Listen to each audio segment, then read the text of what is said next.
Karibu kufuata habari za leo nchini Jamhuri ya Demokrasia ya Kongo. Msafara wa kwanza wa misaada ya kibinadamu wa CICR wenye magari mane ya jeep umefika tarehe 13 April huku Minembwe, jimboni Kivu Kusini, katika utekelezaji wa makubaliano kati ya serikali ya DRC na M23 Twirwaneho ili kurahisisha upatikanaji wa misaada kwa watu walioathirika na vita. Wakati hayo yakijiri, shirika la raia ya mkoa wa Ituri inawashutumu wanamgambo wa Codeco kwa kuua takriban raia 100 katika vijiji vya Bsa na Mayalibo katika eneo la Jugu.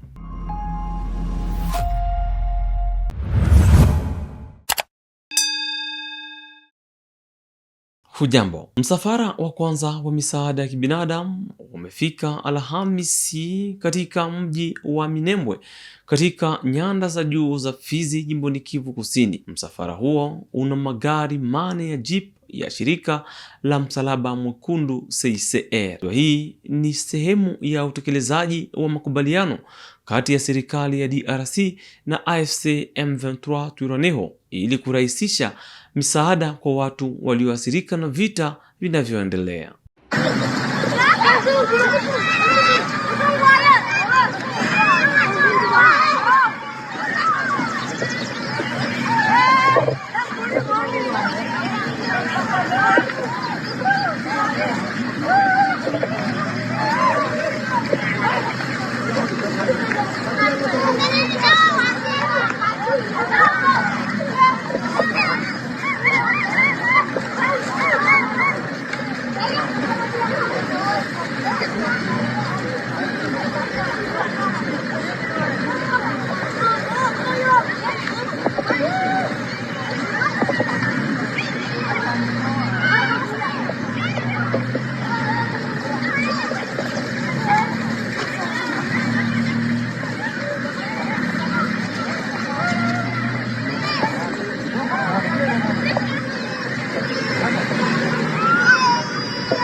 Tubaki katika jimbo la Kivu ya Kusini mashariki mwa DRC. Vikosi vya usalama vimeondoa vizuizi vingi haramu katika eneo la Mwenga, jimboni Kivu Kusini.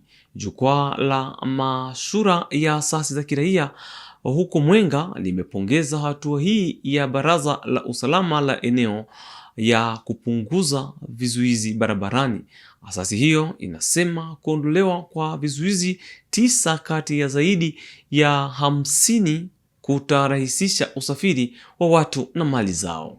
Kongamano la shirika la raia mtaani Mwenga limeona hatua hii sawa ujumbe wa faraja kwa raia, maana kuleta vizuizi hivi vilivyokuwa zaidi ya 15 kwa kenda kumeleta hivi furaha kidogo, ijapokuwa kuna mashaka juu ya kutekelezwa kwa hatua hii, maana kuna nyakati zingine tumesikia hatua zimekamatwa lakini hazikukaa kabisa na matokeo mazuri.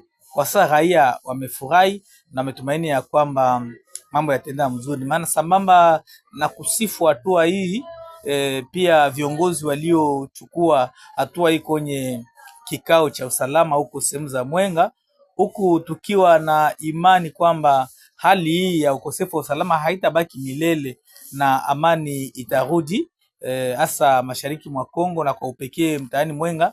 Na kisha vita ni sharti watu wajue ya kwamba kuna sheria, yani kuna hukumu.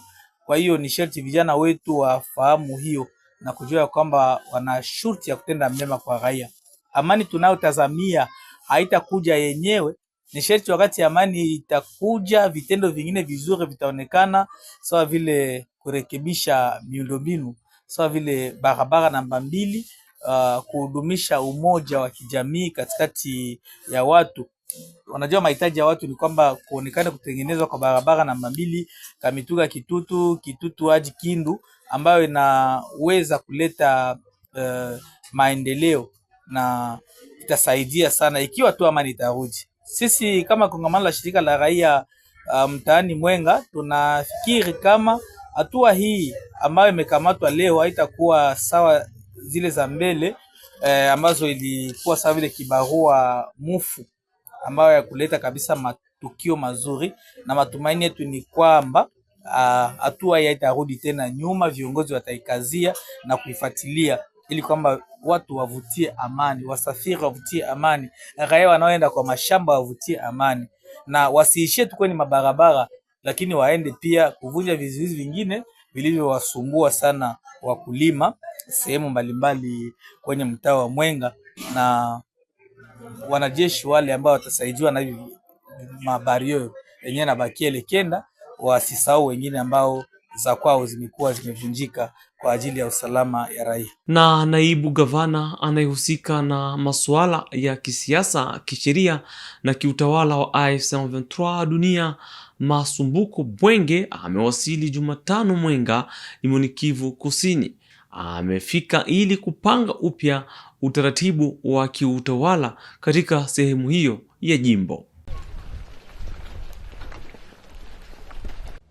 Le vice-gouverneur de la province du Sud Kivu en charge des questions politiques, administratives et juridiques, Dunia Masumbuko Bwenge Dux, est arrivé ce mercredi 29 avril 2026 dans les territoires de Mwenga. Accompagné d'une forte délégation de l'AFC M23, celui-ci est venu pour réorganiser l'administration coutumière dans cette partie de la province. C'est en début d'après-midi que la cour de la chefferie de Luinja va recevoir, sous une ambiance sans précédent, le vice-gouverneur de province, en présence des chefs de groupements et d'autres autorités locales qui sont venus aussi lui réserver un accueil chaleureux. Ici, les chefs coutumiers, gardiens de la coutume, représentants de la société civile, responsables des services de l'État et d'autres ont d'abord été édifiés sur les causes profondes de la révolution portée par l'AFC M23, ses valeurs ainsi que l'idéologie du mouvement. Sur place, le patron de l'administration en province a entamé des consultations des représentants des différentes couches de la population afin que ces derniers puissent proposer les membres qui vont constituer le comité local de pacification et des règlements de conflits dans la communauté. Aussitôt les membres du comité proposés, ce dernier a été vite installé par l'autorité provinciale. La présence du PG dans notre délégation, ça se justifie par l'installation de ces différentes commissions. Vous savez que lui, il est le président du centre d'arbitrage au niveau de la province. Et donc, il est venu avec nous pour nous accompagner afin d'installer ces différentes commissions, mais aussi de prodiguer des conseils, la manière dont il va travailler. Et c'est comme ça qu'il est avec nous. C'est une fierté pour moi d'ailleurs, parce que vous voyez qu'il est outillé à la matière et il est en train de donner les orientations, parce que ce sont des sous-branches du centre d'arbitrage qui est créé au niveau de la province. Après Luinja, le vice-gouverneur de Provence et toute sa suite s'est rendu dans la chefferie de Bourigny dans la même journée de ce mercredi où le même exercice a été fait. Sur proposition aussi de la population, un comité local de pacification et de règlement de conflits a été aussi installé ici. Après cette mission réussie à Mwenga, Dunia Masumbuko Bwenge Dux a quitté ce territoire en début de soirée, tout confiant que les comités installés vont devoir jouer convenablement leur rôle de régler d'une manière à l'amiable les conflits dans les communautés. Notez qu'avant de se rendre à Mwenga, le vice-gouverneur de province avait déjà installé les mêmes comités dans les territoires de Kalehe et de Kabare. Tumalizie habari za mashariki. Shirika la raia ya mkoa wa Ituri inawashutumu wanamgambo wa Kodeko kwa kuua takriban raia 100 katika vijiji vya Bsa na Mayalibo katika eneo la Jugu. Pia inalaani shambulio la kikundi cha wanamgambo CRP dhidi ya kijiji cha Pimbo. Didone Losa, mratibu wa shirika la raia, pia analalamikia ongezeko la ukosefu wa usalama katika eneo la Aru ambako matukio kadhaa yameripotiwa siku za hivi karibuni. Nous sommes effectivement le coordonnateur provincial de la société civile Force Vive de l'Ituri. Nous sommes informés depuis le mardi de la semaine qu'il y a eu l'attaque de CRP contre la position des FARDC à Pimbo. Et le même jour, malheureusement, on nous a appris que les miliciens de Codeco, qui depuis un bon moment ont cessé de tuer la population, bien qu'il y avait quelques cas sporadiques, se sont encore de nouveau présentés dans le village Bassa où plusieurs personnes seraient massacrées et plusieurs maisons d'habitation incendiées. Non seulement à Bassa, mais également dans le groupement Mayalibo qui est dans la chefferie de Mambisa. Il nous est rapporté également que beaucoup de corps, une centaine de corps, seraient en train de giser au sol dans les entités de Mayalibo et de Bahema Badjere dans le groupement, donc dans le village Bassa. Autre préoccupation, autre alerte que nous avons reçue, c'est à partir du territoire d'Aru.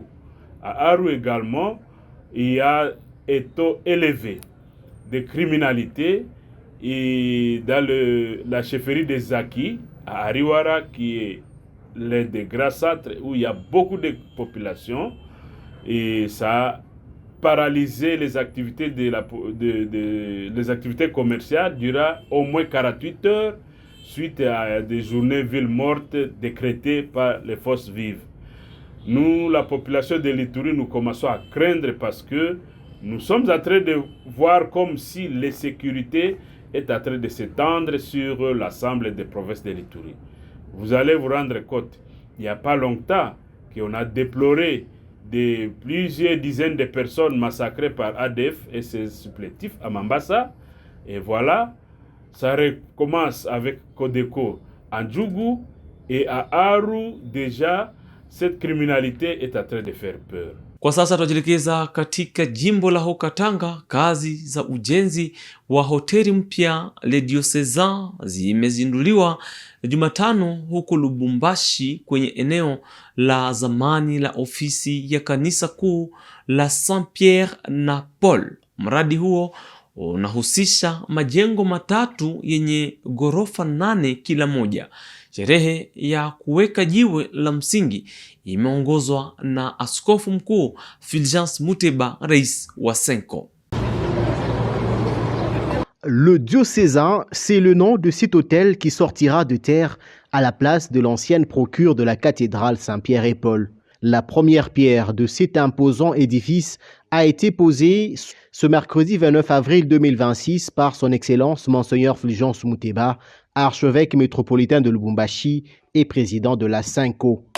Si nous en sommes arrivés à cette étape de cette œuvre qui va être érigée dans ce lieu historique, c'est grâce à la collaboration efficace des membres du Conseil pour les affaires économiques à qui je rends un vibrant hommage. Ce sont des chrétiens catholiques, des citoyens qui ont leurs tâches quotidiennes, mais qui répondent chaque fois que je leur adresse une invitation. Ils ont donné le meilleur d'eux-mêmes et ils ont fait des propositions courageuses qu'il faut maintenant que nous puissions matérialiser.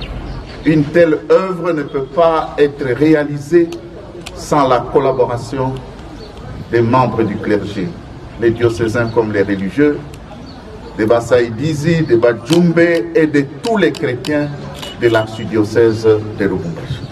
Les travaux de démolition des anciens bâtiments ont également débuté ce même mercredi. Enoch Kayembe, l'architecte de l'entreprise commise à l'exécution de cette œuvre. Ce projet est divisé en 3 phases. Donc, première phase, c'est les appartements. Deuxième phase, c'est l'hôtel. Et troisième phase, c'est les boutiques. Donc, chaque bâtiment contient 8 niveaux. Donc, c'est R+8. Donc, il y aura des chambres standards pour les hôtels. Et les appartements, on a 2 types d'appartements. Donc, on a chambre-salon et on a 2 chambres-salon. Et du côté de boutiques, on a plusieurs boutiques et des restaurants. La démolition va prendre 1 mois et le projet va prendre 24 mois. Bien avant le lancement de la construction de l'hôtel dénommé le Diocésain, les prélats et les laïcs représentant les différents groupes et mouvements de l'archidiocèse de Lubumbashi ont reçu des explications sur le coût du projet et le mode d'exécution des travaux. Et le coût des travaux est estimé à 16 $300 000 américains. Nous sommes capables de réaliser ces projets. Dans l'esprit synodal, l'archidiocèse de Lubumbashi s'inscrit dans la démarche de la transformation. L'érection de l'hôtel Le Diocésain fait partie des œuvres illustrant la mise en pratique du thème de l'année pastorale. Au gré du souffle de la synodalité, ensemble, marchons et bâtissons. Tujielekeze kwa sasa Kinshasa, mji mkuu wa Jamhuri ya Kidemokrasia ya Kongo. Naibu waziri mkuu wa mambo ya ndani Jacquemain Shabani ameongoza Alhamisi mkutano wa kimkakati kuhusu usimamizi wa sekta ya madini. Mawaziri wa sheria, madini na mazingira walihudhuria mkutano huo. Serikali ya Kongo imeamua kuimarisha udhibiti na kuanzisha mashtaka dhidi ya wahusika wa udanganyifu wa madini. Nous étions autour du vice-premier ministre de l'Intérieur, non seulement moi-même, mais également mes collègues Mineta de la Justice. À ma droite, comme vous pouvez le voir, Madame la ministre de l'Environnement. Et bien sûr, l'état-major général de l'armée également était présent. Donc il y a une collaboration non seulement gouvernementale, mais interinstitutionnelle, pour qu'ensemble nous puissions gagner ce pari. Bien, ce qu'on peut retenir, c'est que, comme vous le savez, après la dernière réunion du Conseil des ministres, c'était la 87e réunion, je pense, le chef de l'État nous a donné, dans sa communication, des instructions fermes pour que nous puissions renforcer le mécanisme de contrôle et de lutte contre la fraude minière et restaurer la bonne gouvernance minière. Au vu de tous les dégâts qui se font pour le moment, comme vous le savez, non seulement cette fraude minière fait perdre des milliards de dollars à la République, mais également commence à causer des dommages incommensurables, tant du point de vue matériel que même culturel, avec profanation de tombes et autres. Cela ne peut pas continuer. On ne peut pas continuer à voir les richesses du pays s'en aller, alors que les fils et filles du pays restent dans une misère indescriptible. C'est pour cela que cette réunion a eu lieu, pour que ce mécanisme coercitif et opérationnel se mette en place. Et je peux vous annoncer des opérations illicites, encadrées par des agents en uniforme. Cette ère est révolue. Des mesures sont en train d'être prises maintenant, ont été prises, pas seulement du point de vue de la riposte, mais également du point de vue de ce qui doit être fait immédiatement, également du point de vue structurel, pour que des solutions soient trouvées. Ça veut dire en termes clairs que des poursuites vont être engagées immédiatement vers tout ce qui a été trouvé coupable dans cette chaîne, que ce soit au niveau de l'administration des provinces, que ce soit au niveau de l'administration des mines, que ce soit au niveau de l'armée ou de la police et de tous les autres structures qui sont impliquées. Voilà brièvement ce qui a fait l'objet de la réunion d'aujourd'hui. Tubaki Kinshasa kwa mwisho. Seneta Tony Labida amehoji waziri wa elimu ya juu ya chuo kikuu Marie Therese Sombo kuhusu mfumo wa LMD na masharti ya kazi ya walimu. Ameomba maelezo kuhusu tathmini ya katikati ya muda ya mfumo huo ili kubaini changamoto na kufanya mabadiliko.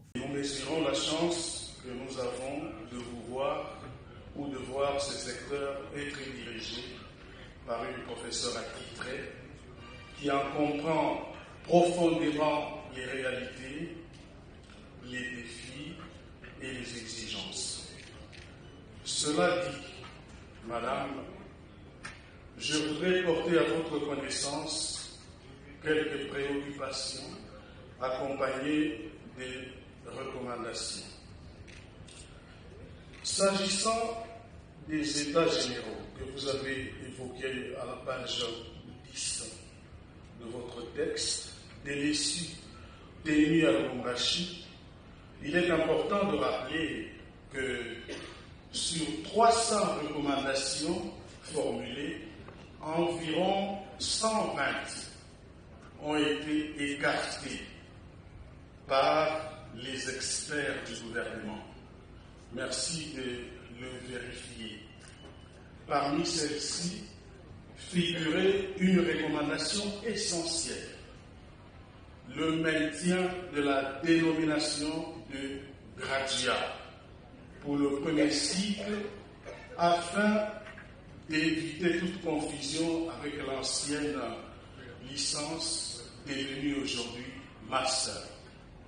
Cette recommandation a été partiellement intégrée dans les textes, mais paradoxalement, la confusion demeure dans la dénomination des cycles. Ceci a pour conséquence aujourd'hui, dans un même pays, notre pays, ici, vous et moi, la RDC, nous avons deux types de licenciés. Les licenciés formés en 3 ans et les licenciés formés en 5 ans. Ceci crée une ambiguïté préjudiciable pour notre système d'enseignement. Je voudrais, deuxièmement, solliciter votre intervention pour la régularisation du personnel des l'ESU dont la rémunération est suspendue depuis parfois 2 ans. Pendwa mtazamaji, pamoja na habari hizo toka Kinshasa, tunakomesha yaliyojiri leo nchini Jamhuri ya Kidemokrasia ya Kongo. Tukushukuru kutufuata mwanzo hadi mwisho. Tukutane mwanzoni mwa wiki kwa habari zingine.